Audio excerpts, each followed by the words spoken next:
Oh, mais ça, c'est évident.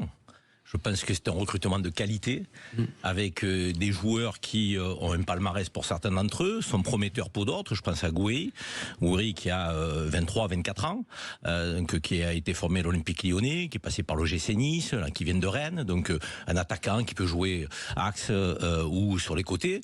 On a Benasser, on le présente plus, je veux dire. En plus, c'est un enfant de la région, parce qu'il a joué à Arles-Avignon, donc Ismaïl Benasser, donc et en plus, il porte les couleurs du Milan AC. Bon, il est prêté avec option d'achat. C'est un garçon qui a 27 ans. Il revient de blessure. Je pense que voilà, il va avoir peut-être aussi un temps d'adaptation. Il sera peut-être pas opérationnel tout de suite au niveau où il était, mais ça nous apporte un élément supplémentaire au milieu de terrain, solide, qui a de l'expérience, qui a une très bonne mentalité, donc, qui connaît notre région, qui aura pas de temps d'adaptation. Donc, me semble-t-il, vraiment, c'est le travail de Mehdi Benassia, ça. Je pense que Mehdi Benassia, il a ouvert son carnet d'adresses, sa crédibilité. Il sait parler aux gens, aux joueurs pour leur donner envie de revenir à l'OM.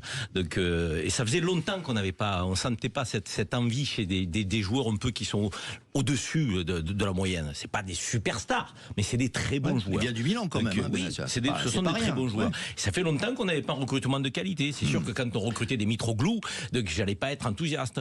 Donc, il n'y a pas de star quand il engage Rabiot et Greenwood, c'est quand même pas les deux plus grands comiques du monde. C'est quand même des stars. Hein. Déjà, ce sont des bons joueurs.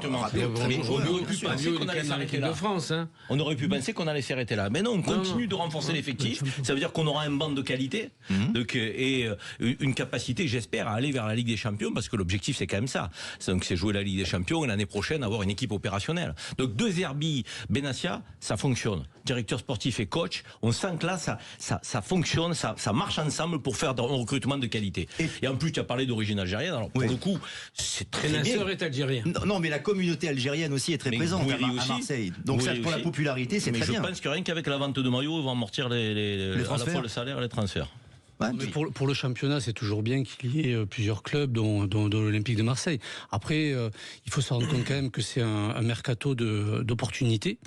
Et puis surtout, est-ce que ces joueurs-là, moi je l'espère, vont rester au club. Parce que chaque année à l'OM, c'est départ, arrivée, départ, c'est un peu un aéroport. Sauf si joue la Coupe d'Europe. C'est un peu un aéroport, quoi. Donc, si joue la Coupe d'Europe, les autres années, il y avait la Ligue des Champions, et c'est pas pour autant, ça partait, ça revenait. Donc moi, je dis la meilleure recrue, effectivement, c'est Benassia. Voilà, il y a pas de Rabiot. Le seul danger de Benassia dans les colonnes de l'équipe aujourd'hui, c'est qu'il annonce clairement qu'il sera pas là très très longtemps. Oui. Tellement c'est épuisant. Mais donc pour moi c'est la meilleure recrue, et voilà, c'est ça le problème de Marseille depuis maintenant quelques années, c'est les mecs qui restent pas. Les bons, ils restent pas. Et moi, j'espère, pour le championnat, pour qu'il y ait encore plus de rivalité, pour que ça soit encore plus intéressant pour la Ligue des Champions, mais qu'il y ait un vrai club, que ça soit à Monaco, à Marseille et aussi à Lyon. Sud Radio, 20h-21h. But Football Club, Lionel Rosso, Michel Moulin, Karim Zeribi. Avec Idexport, la passion du sport.